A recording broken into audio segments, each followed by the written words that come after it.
করে বসে আল্লাহর মহব্বতে দান করেন আর বয়ান শুনেন। এই দ্রুত হাঁটো ছাত্র ভাইরা, দ্রুত। কেউ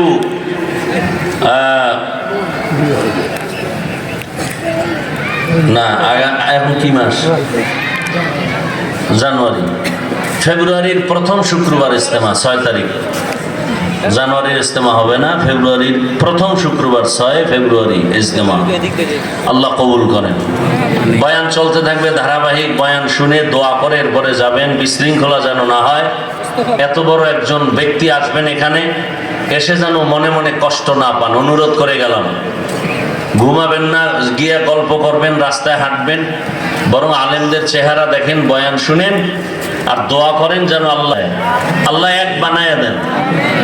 দেশ জাতি আর ইসলামের স্বার্থে আমাদের সবাইকে কবুল করেন। সুবহানাল্লাহি ওয়া বিহামদিহি, সুবহানাকাল্লাহুম্মা বিহামদিকা, আশহাদু আল্লা ইলাহা ইল্লা আনতা আস্তাগফিরুকা ওয়া আতুবু ইলাইক। একটা লোক উঠবেন না। এই কথা যে মানবেন সে দিল খুলে আমার থেকে দোয়া পাবেন। যে মানবেন না সে দিল থেকে, বড়দোয়া করা লাগবে না, দিল থেকে এমনিই বড়দোয়া চলে আসবে।